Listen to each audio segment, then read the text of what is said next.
Hello, everyone. My name is Bernadette Smith. Welcome to 5 Things in 15 Minutes, my weekly show where I bring good vibes to DEI. That is good vibes to diversity, equity, and inclusion with a little dash of corporate social responsibility. What I've found is there are lots of news stories about what's going wrong in the world and lots of negative data, but there are also a lot of things going right. That's what I like to focus on. I search for DEI stories that we can be inspired by and learn from.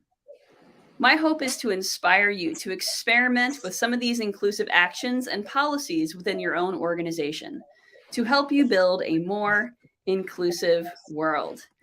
In this week's episode, I am joined by Veronica S. Smith, founder and lead executive of Data to Insight. She and I will chat about REI's new inclusion standards for suppliers, a new artificial intelligence tool to reduce racial bias, and more. Veronica, let's get started. Would you mind introducing yourself? Sure. Thanks, Bernadette. It's so great to be with you today, focusing on things that are working in DEI.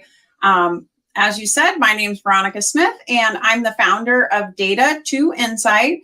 And I came out of research science in the 2000s and decided that I wanted to really help people apply knowledge and use it to solve the complex problems of our world. And so we created Data to Insight in 2010 because we saw people working on, some of our most important environmental, education, social, and health problems, drowning in data and starving for knowledge and wisdom.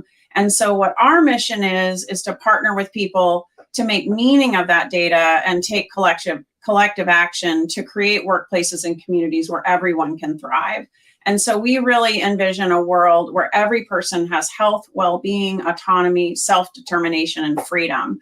And so what we are about, our team is about really partnering with people in mission-driven organizations to optimize the impact that they're having in the world by really taking action that has desired impact.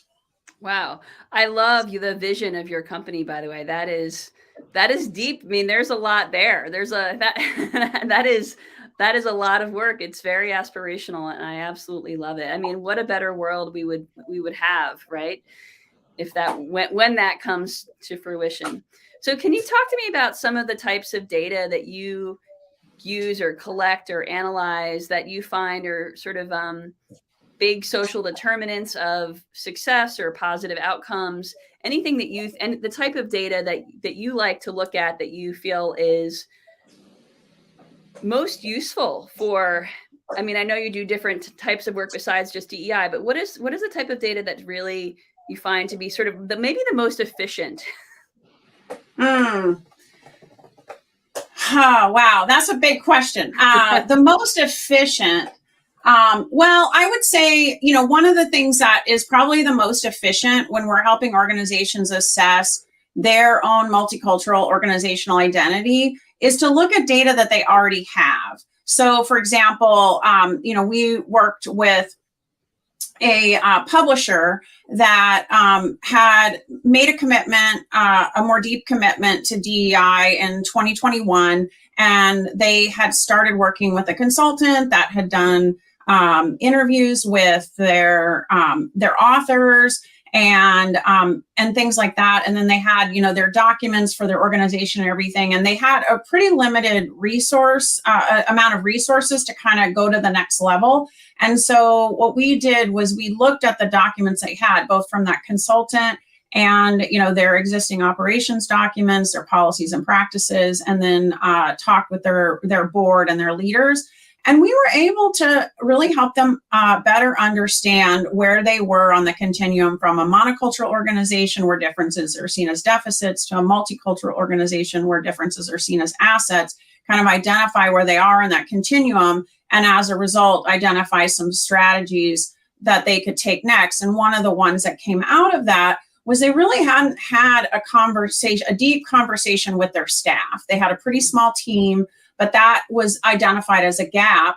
And so we recommended that they have a team retreat to really, build those relationships, and then also do a team survey.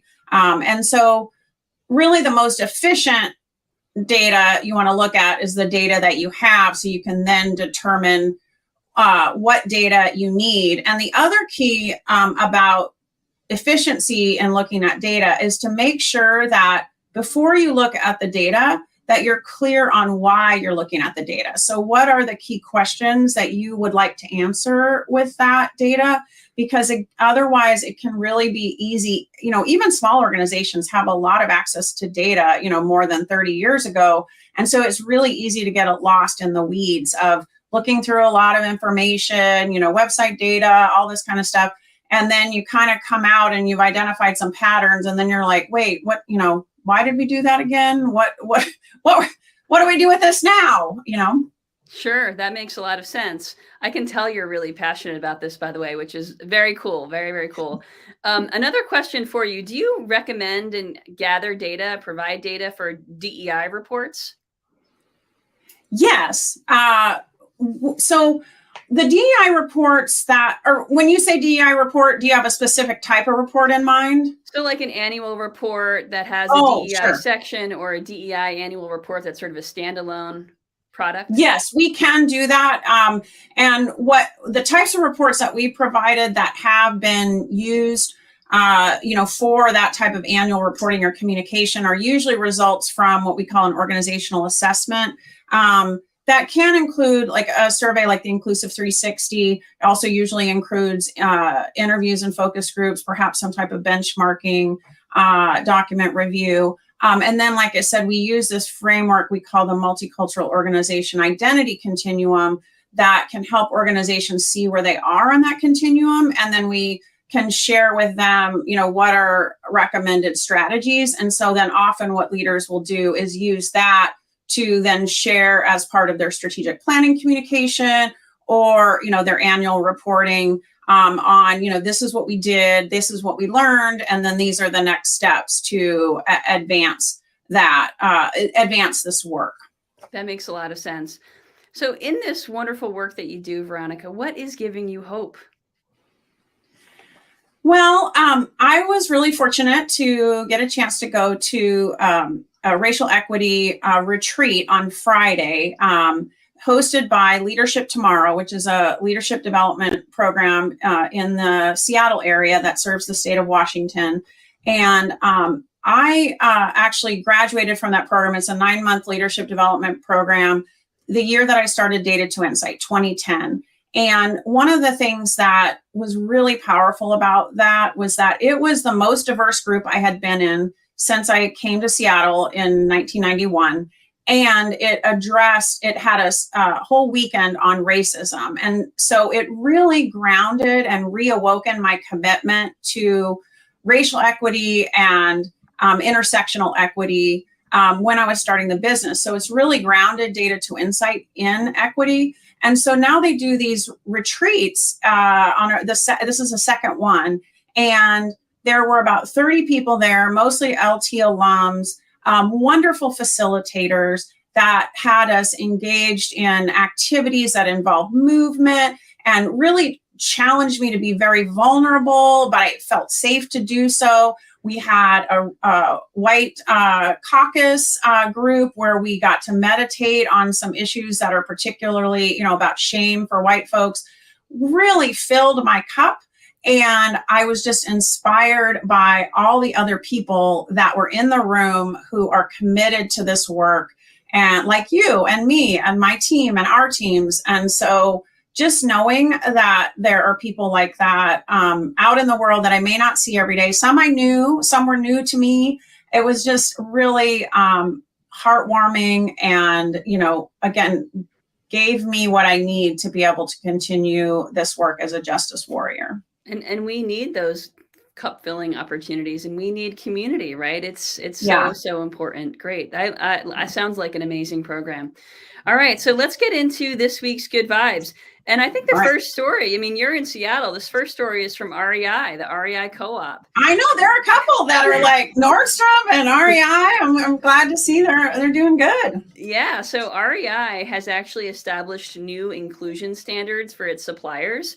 So that means that they're going to start requiring their suppliers to have expanded sizes with price equity, headwear gear large enough to accommodate, quote, higher volume or textured hair, and marketing guidelines that require representation across race, gender, body size, and type, and disability.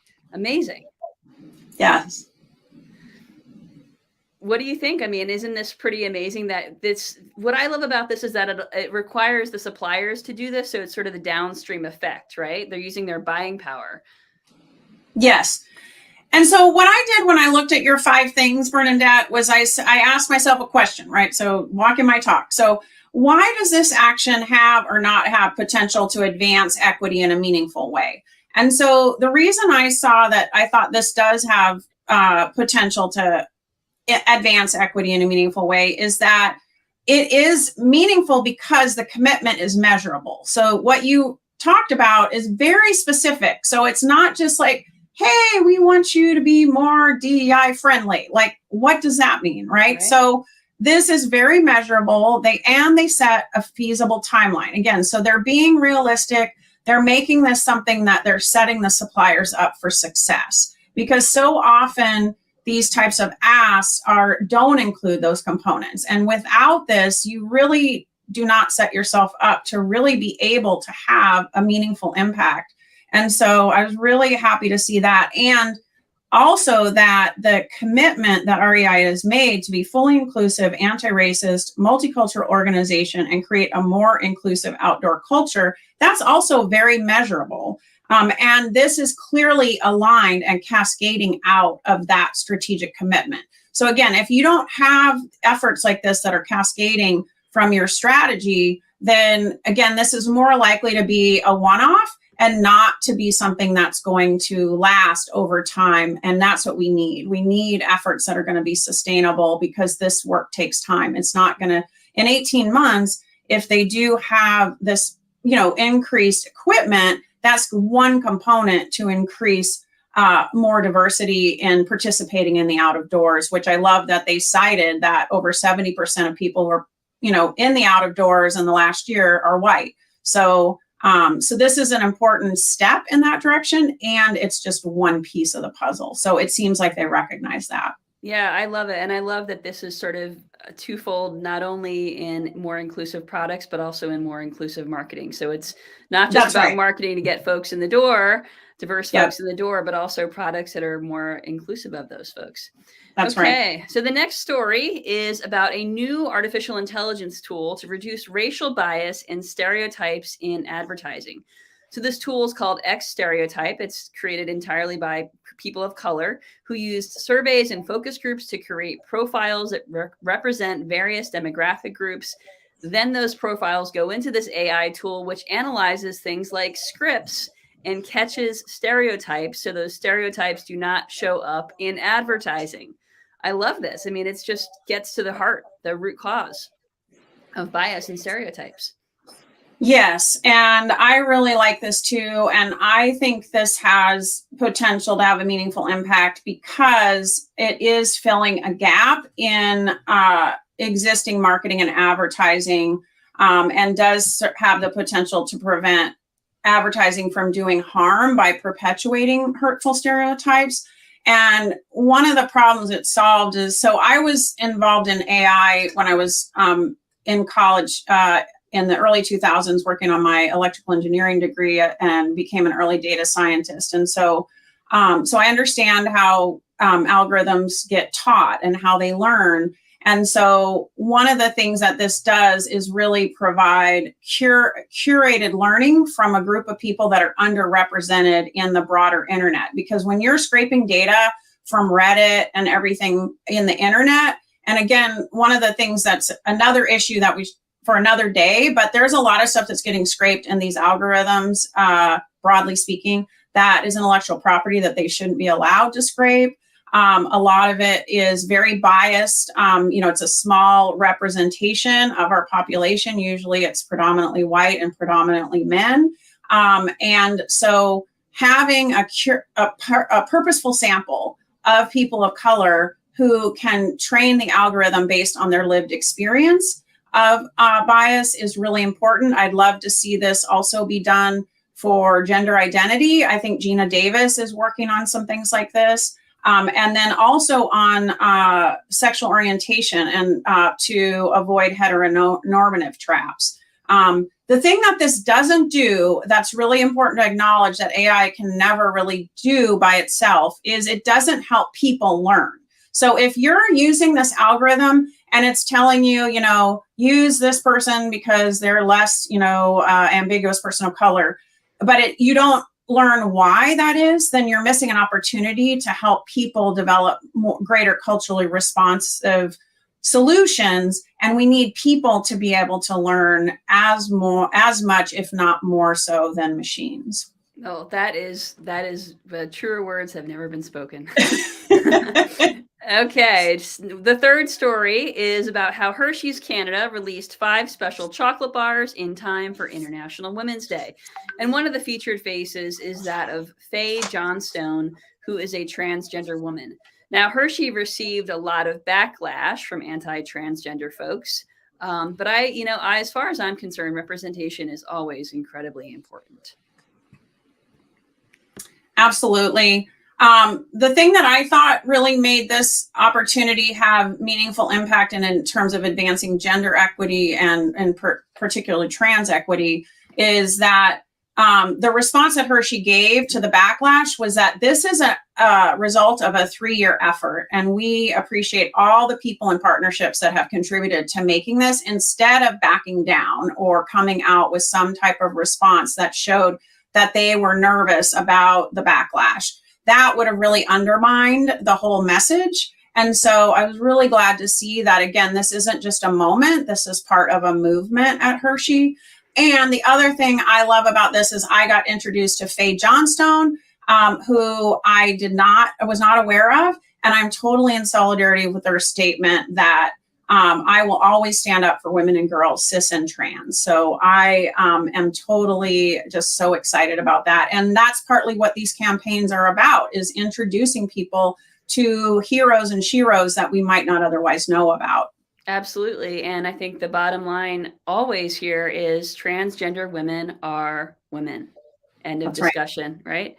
Okay, the fourth story is from Nordstrom, which is very committed to increasing racial diversity amongst its supply chain, and recently partnered with the Folklore Connect platform to enable Nordstrom's buyers to identify and work with more than 100 wholesale fashion and lifestyle brands founded by Black, Indigenous people of color. So again, increasing the diversity in the supply chain. Yes, absolutely.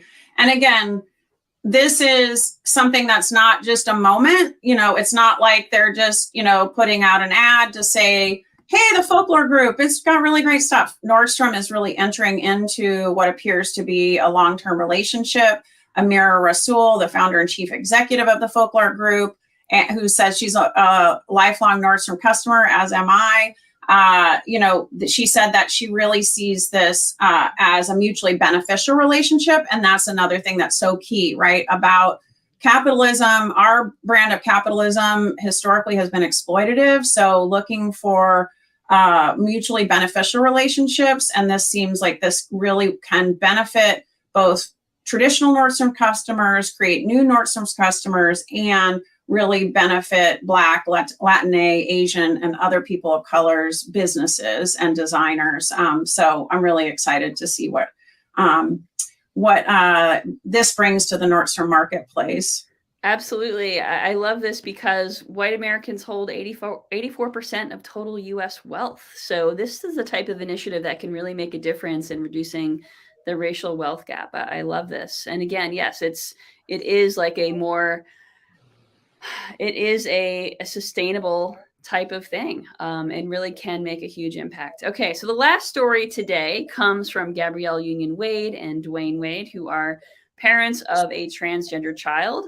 They are celebrities who were recently honored with the President's Award at the recent NAACP Image Awards. And as they were honored, they took the opportunity to praise their child, and really just showed what allyship in action means, advocacy. I encourage everyone to watch the video, which We'll make sure it gets posted in the chat and in the show notes.